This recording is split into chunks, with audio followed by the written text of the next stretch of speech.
kwamba yeye kutoa watoto wetu aweke katika serikali si hatia, sababu hizi pesa zote zinazoshughulikiwa kama nchi ni ushuru wa mwananchi, si wa opposition, si wa serikali.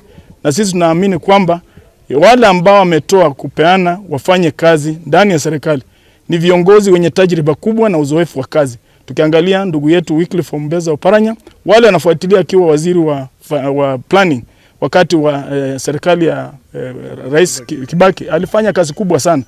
Pia tumeangalia kazi yake akiwa gavana wa Kakamega kwa awamu zake zote mbili. Amefanya kazi na Kakamega imewachwa ikiwa kwa upeo wa juu. Zaidi ya hayo pia sisi kama watu wa Western, hasa Bungoma County, viongozi tunaunga hawa viongozi ambao party leader ameweka pamoja ili wasaidie kuendesha chama.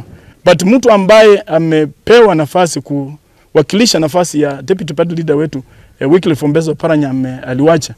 Huyo si mwingine, ni mtu ambaye ana uzoefu wa chama na pia amefanya kazi kubwa kule Vihiga, ndugu yetu Mheshimiwa Godfrey Osotsi. Tunamuunga mkono kama watu wa Bungoma, yeye aendeshe hiyo nafasi.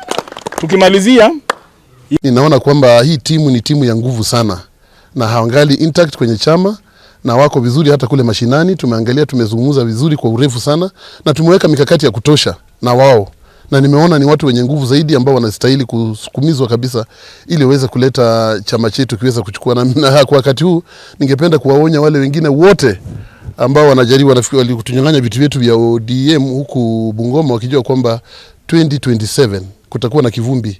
Timu hii iko tayari kabisa vile ninavyoiona, na nina matumaini na furahi na mwakishia Mheshimiwa Raila Amolo Odinga atakuja akifurahia kwa sababu hawa wako tayari sana na wameweka mikakati ya kutosha, nafikiri wataenda mbele. Kwa hivyo Raila ameenda pale kuokoa Kenya, kuokoa wa Kenya, kuleta amani nchi hii. Na ningependa kuambia wale ambao wamepata nafasi, tafadhali nao wakumbuke sana Bungoma, kwa sababu tunahitaji hawa viongozi wetu nao waweze kupata at least nafasi za kuweza kushiriki katika ujenzi wa taifa, kwa sababu ameamua kupeana experts from ODM wakuja wasaidia hii nchi ambayo ilikuwa inaanguka. So sisi kama ODM tuko na experts wengi sana hapa. Sisi kama vijana wa ODM hapa Bungoma County tumesoma, tuko na makaratasi na tunaomba kazi, especially kuna kazi za PS zinakuja. Hawa ambao tumewaweka huko ndani, kina Opio, kina Oparanya, kina Joho, tafadhali muandike watu kazi hawa vijana. Tafadhali kwa naomba hiyo.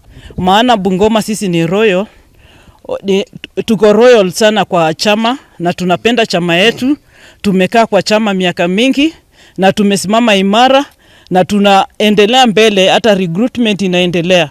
Maana Bungoma ODM ni chama kubwa sana ukikombea na chama chingine. Sasa tunaomba hii kitu iendelee mbele tukisimama na kina viongozi wote.